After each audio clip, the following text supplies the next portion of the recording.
Associate professor को 5 से 8 class है और प्रोफेसर को 1 से 4 क्लास है।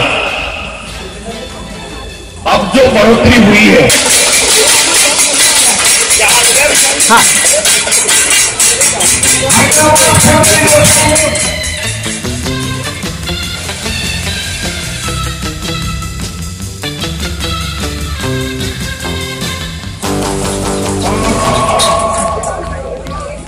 ये क्यों किया जा रहा है?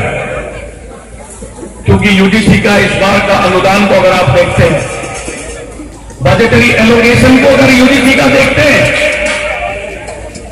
जहां 9,400 करोड़ था पिछले साल, पिछला फाइनेंशियल ईयर में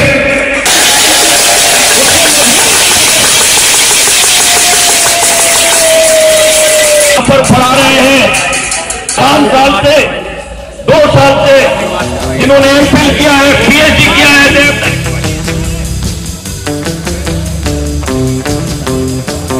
more qualification than that is required. तब जाकर के काउंट होगा।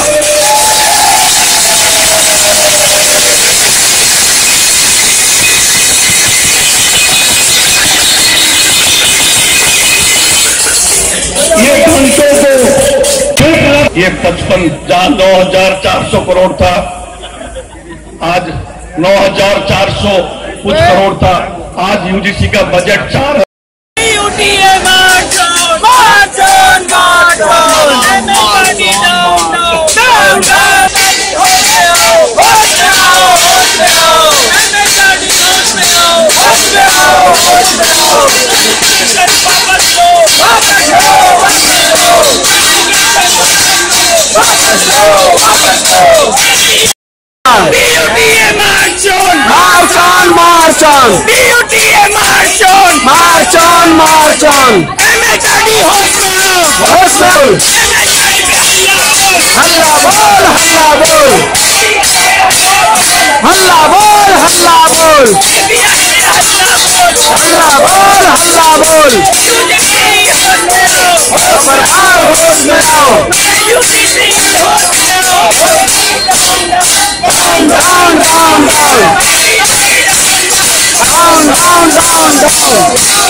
बाकी को सुन लीजिए कि पंजाब से विनय सिंह के जनरल सेक्रेटरी हैं पंजाब यूनिवर्सिटी टीचर्स एसोसिएशन के डॉक्टर विनय सिंह, आप इनका हार्दिक स्वागत करें।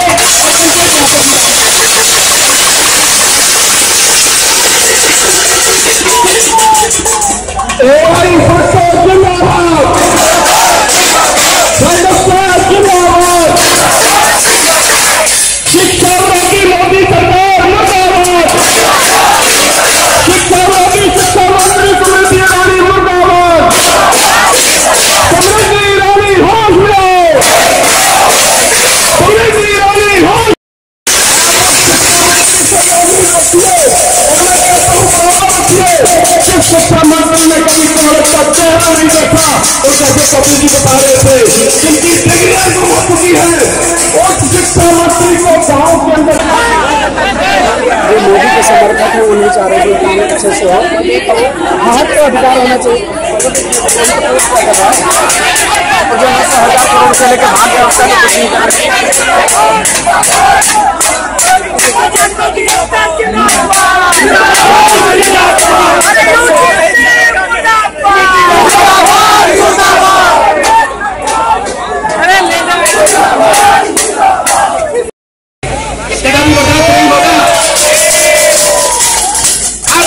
साथियों, आप मुझे बता दो शिक्षा की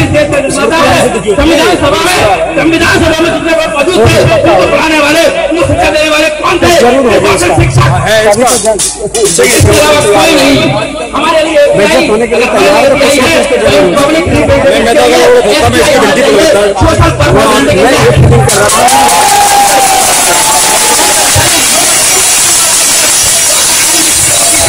मुख्यमंत्री मुर्दाबाद मुर्दाबाद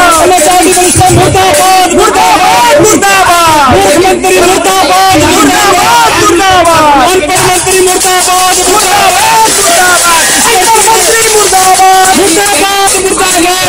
मंत्री मुर्दाबाद मुर्दाबाद मुर्दाबाद अनपढ़ मंत्री मुर्दाबाद मुर्दाबाद मुर्दाबाद अनपढ़ मंत्री मुर्दाबाद मुर्दाबाद मुर्दाबाद संविधान में हमको जो अधिकार दिया है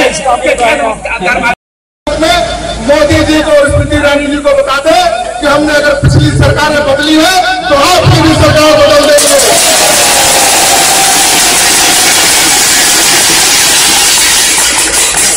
जो हमारी लड़ाई केवल दिल्ली से नहीं, दिल्ली से बड़ी लड़ाई है, लेकिन इस लड़ाई का असर पूरे देश पर है। पूरे देश के साथ ही जगह जगह अलग तरीकों से प्रभावित हो रहे हैं। इसलिए इस जल में भी रखा डालो और यहाँ से संकल्प लो कि वो सरकारें जो प्रदेश में है वो दिल्ली को कंपेयर करें कि हमारे यहाँ की स्थितियां ऐसी नहीं है कि हमारा शिक्षक इन परिस्थितियों में इन चीजों को पूरा कर पाएगा। यदि नहीं होता है तो प्रदेश की सरकारों को भी बदल डालो, इसका संकल्प लो।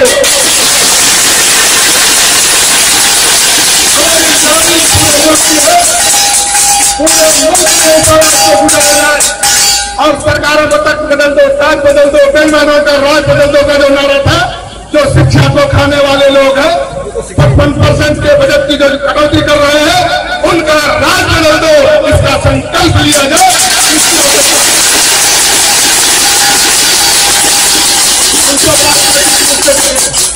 अब राजनीतिक संचेतना की जरूरत है। कई राज्यों में चुनाव भी हो रहे हैं, यूपी में करो, और चुनाव से सपना पाले हुए हैं। इनके अरमानों पर अगर पानी नहीं फेरा गया तो ये रावण की तरफ प्रचंड हो जाएंगे। इसलिए इस रावण राज को खत्म करने के लिए हम लोगों को राज्यों में भी जगना है। इसका भी संकल्प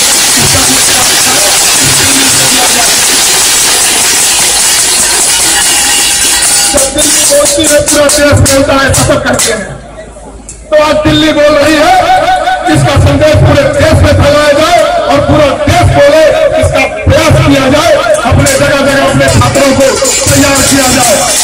इस दिल्ली की आवाज को, इस दिल्ली की गूंज को, इस दिल्ली के सल्तनत की गूंज को पूरे देश में फैलाया जाए।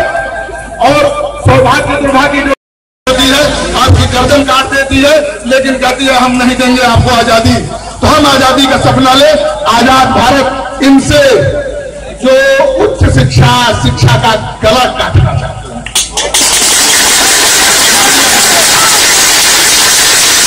हमारी आजादी एपीआई से, इस एपीआई के जरिए हमारे साथियों का गला काटना चाहते हैं। हमें आजादी एपीआई से, हमें आजादी जो व्यवसायीकरण, निजीकरण, जो उच्च शिक्षा को समाप्त करने का सपना सरकारें देख रही हैं, हमें आजादी उससे बाजारीकरण से आजादी।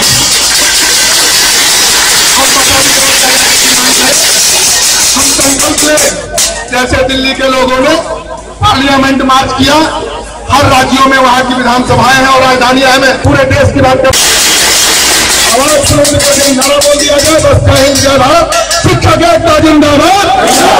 मगा सिंधु है, संघर्षों का पार नहीं है, मझधारों में किंग डूबना साहस को स्वीकार नहीं है। जय हिंद, जय शिक्षक साथी। मनोज भाई ने दुष्यंत कुमार की लाइनें कही, मैं उसी लाइन से मैं भी शुरू करना चाहूंगा कि हो गई है पीर पर्वती पिघलनी चाहिए, हो गई है पीर पर्वती पिघलनी चाहिए, इस हिमालय से कोई गंगा निकलनी चाहिए।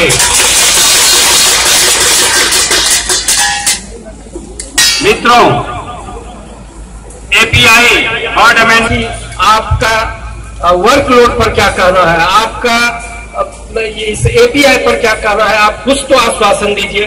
लेकिन उन्होंने बार बार कहा कि मैं कमीशन की मीटिंग बुलाऊंगा, अकेले कुछ नहीं कर सकता, मुझे टाइम दीजिए। लेकिन यह बिल्कुल साफ लगा कोई काफी दबाव में है और उन्होंने एक तरह से अपनी भाषा में कहा कि मैं आपके कंसर्न से काफी चिंतित हूं।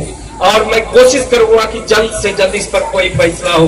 टूटा के साथियों ने काफी दबाव डाला कि मुझे आज फैसला चाहिए, हम लोगों ने भी दबाव डाला, लेकिन उन्होंने कहा कि यह कमीशन है, मैं अकेले कोई फैसला नहीं कर सकता।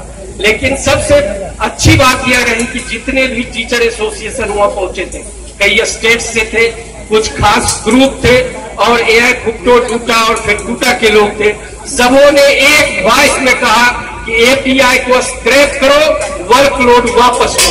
और इसीलिए कहीं भी किसी में कोई डिफरेंशियल नेता, चाहे वो ग्रुप के रूप में आए हो, पॉलिटिकल ग्रुप के रूप में आए हो, लेकिन सबने एक ही बात रखी। यह बहुत बड़ी बात है और हमें यह गर्व है कि आने वाले दिनों में शायद यह यूनिटी बनी रहेगी। तो इनको पीछे हटना पड़ेगा और हम लोग जीतेंगे, जीतेंगे, जरूर जीतेंगे। इस लॉ को चलाए रखने की जरूरत है, इस आंदोलन को बनाए रखने की जरूरत है। आप लड़ेंगे, जीतेंगे। मैं बस इतना ही कहना चाहता हूँ, आप इंतजार करें इनके डिसीजन का। कल आप टूटा के जनरल बॉडी की मीटिंग है, हम लोग भी अपनी सेक्रेटरी और मीटिंग करने जा रहे हैं। हम लोग आंदोलन में भविष्य में भी साथ रहेंगे और कैंपस को जिस तरह से इन्होंने ललकारा है, हम बताएंगे कि भारत के शिक्षक क्या चाहते हैं और देश के विश्वविद्यालय में क्या चलेगा।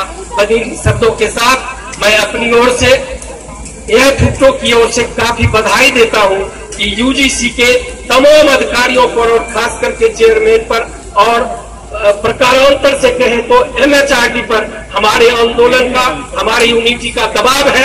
हम जीतेंगे, यह निश्चित रूप से आज का पूरे देश का टीचर निर्णय रहेगा। साथियों, जिस तरीके से आपने इस मूवमेंट को बनाया है, जो कोई इलेक्टेड रिप्रेजेंटेटिव या उस तरह से नहीं थे, या किसी ऑर्गेनाइजेशन के कोई पोजीशन पे पदाधिकारी नहीं थे, इंडिविजुअल कैपेसिटी के, उनकी तरफ से कुछ इस तरह के सजेशन आए जो हमारे को काउंटर करने के लिए एक तरह से आप समझिए कि उन्होंने बिठाया था वहां। लेकिन एक स्वर के अंदर हमने उनके इस मंसूबे को खारिज कर दिया। हमने कहा ये एक्सेप्टेबल नहीं है।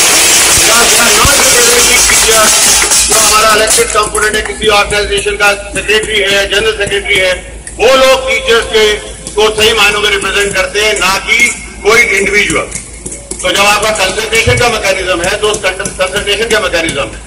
दूसरी बात जो हम चाहते हैं कि जब एमएचआरडी से एक डायरेक्शन है, वो है कि हमारा वर्कलोड पे वो अनचेंज रहेगा, तो फिर इनको क्या मुसीबत है और ये क्या राजनीति कर रहे हैं कि उसके ऊपर भी एक क्लियर कट राइटिंग में हमें देने के तैयार क्यों नहीं है। ये बात पे हमारे को एक क्वेश्चन मार्क खड़ा होता है कि क्या कारण है कि यूजीसी का चेयरमैन जो है वो हमारी इस बात से इत्तेफाक नहीं करता। वो कह रहे हैं वर्बली, अब उस वर्बल एश्योरेंस तो कैसे मान लें कि कोई जॉब कट नहीं होगा, कोई रिट्रेंचमेंट नहीं होगा। रिट्रेंचमेंट, अरे साथियों, इतने सारे लोग तो एडहॉक हैं। अब वो एडहॉक साथियों का आप रिट्रेंचमेंट कहेंगे, क्या कहेंगे, हम इस भाषाओं में, लैंग्वेज में फंसने वाले नहीं है। कोई पोस्ट कटेगी नहीं, जो एग्जिस्टिंग पोस्टें हैं वो रेगुलर वे में भरी जाए, ये एश्योरेंस चाहिए हमें। तो हमें ये एश्योरेंस थोड़ी चाहिए कि आप जो है कोई बाया मीडिया निकालेंगे। हमने साफ अक्षरों में कहा और नंदिता जी ने और बाकी सब साथियों ने बड़ी जोर से, संदीप हो, राजेश झा हो, तमाम नेगी साहब हो, तमाम साथियों ने एक ही बात को पकड़े रखा जो हमारा रिजॉल्व है, और हम सब एक है उस मत के, एक मत के हैं उसके ऊपर कि जब तक आप एपीआई 2010 और उसके जितने भी अमेंडमेंट के अवतार आपने पैदा किए वो वापस नहीं करेंगे, वर्कलोड की टेबल्स को वहां से हटाएंगे नहीं जब तक आप उसके फुटनोट को हटाएंगे नहीं। साथ ही साथ हमें क्लियर कट राइटिंग में नहीं देंगे कि वर्कलोड जो है वही नॉर्म है जो हमारी यूनिवर्सिटी में पहले चल रहे हैं, तब तक हम इस एजुकेशन से पीछे हटने वाले नहीं है। कोई कारण नहीं बनता हमारे लिए। My party support and my support to your struggle. We raised several questions, but the minister could not give any convincing reply answer. What is the allocation, budgetary allocation on education? Teachers sit on the street and cry for their demands. That country can never progress. This is what this government should understand. This is what this government should understand. What is wrong in talking to teachers leaders? What is wrong in negotiating with the teacher leaders? You are saying roll back API. It is not in our hands. You will have to confront the MHRD. If you ask MHRD, she will say you will have to confront the Prime Minister. Whatever may be, I am assuring you, as a member of Parliament, as a representative of a political party which fights for the interests of all sections of the working people, I will raise this issue inside Parliament and continue to raise it outside Parliament. I am frankly telling you, it is not your issue. It is my issue. It is our issue. It is a common issue. And in your struggle, you are not alone. I am telling you. To express my support to your struggle, and this struggle is a common struggle. We will have to continue this struggle, and we will have to force the UGC and the MHRD to concede your demands, and they cannot. Attitude है उसकी बहुत ज्यादा भर्त्सना करता हूँ, घोर निंदा करता हूँ जो इन्होंने पूरे डिस्कशन को कंट्रोल करते हुए इसी पॉइंट पे बोलिए, ऐसे बोलिए और यही बोलिए। और जिस तरह से इन्होंने हैंड पिक करके वहां पे कुछ टीचर्स को बुलाया था, वो बिल्कुल घालमेल है। इनका कोई मंशा दिखा नहीं, बल्कि जब पॉइंट आउट किया गया कि हजारों टीचर रोड पे इस गर्मी में मार्च कर रहे हैं, इवैल्यूएशन का बाइकआउट हो रहा है, तो चेयरमैन ने कहा कि आप अपना काम कीजिए और मैं अपना काम करूंगा। मेरी जब बारी आई तो मैंने कहा इनको कि जब आपके पास टीचर्स आए हैं, आपने सैकड़ों पुलिस वालों को बुला लिया है, वो बार बार कह रहे थे स्पेसिफिक सजेशन दो, स्पेसिफिक सजेशन दो।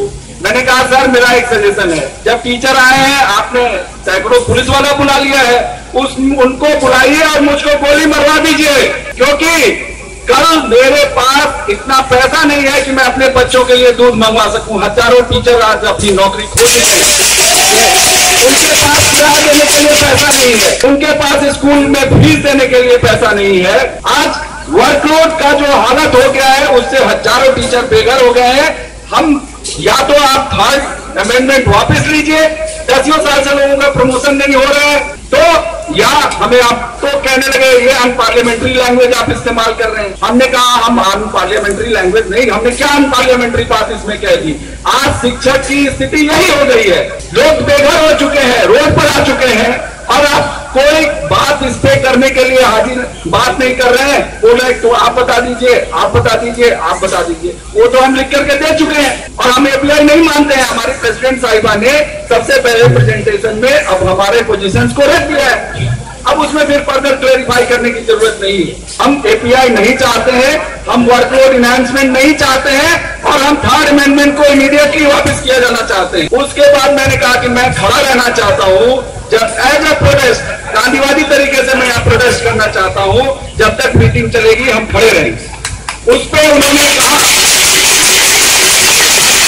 नहीं, मैं लास्ट में आपको एश्योरेंस मैं कंक्लूड करूंगा तो आपको बताऊंगा, एश्योरेंस होगा। सब लोगों ने फिर कहा कि नहीं आप बैठ जाइए, फिर हम लोगों ने बैठ करके चुपता क्रूशियल था, हम लोगों ने डिस्कशन को आगे बढ़ाया, लेकिन कोई एश्योरेंस देने के वो मूड में नहीं थे। जब हमने इंसिस्ट किया बार बार कि आपको एश्योरेंस दीजिए, क्लैरिफिकेशन दीजिए ऐसा जिससे टीचर्स की नौकरी बचे, लोगों का प्रमोशन हो, एपीआई वापस हो, लेकिन उन्होंने अपनी पूरी असंवेदनशीलता प्रदर्शित करते हुए ये कहा कि आप अपना काम कीजिए, हम अपना काम कर रहे हैं। ये संघर्ष इसलिए नहीं हो रहा है कि किसी को प्रमोशन चाहिए, ये संघर्ष इसलिए नहीं हो रहा है, हम में से हर आदमी जानता है कि जो लोग क्वालिफाइड है, ये हमारा हायर एजुकेशन के फ्यूचर की लड़ाई है। जो चाहते हैं कि हायर एजुकेशन कुछ लोगों को मिले, प्राइवेट यूनिवर्सिटीज में खरीदी जा सके, उनसे हमारी लड़ाई है, उस लॉबी से लड़ाई है, और ये लड़ाई हमारी जारी रहेगी। धन्यवाद।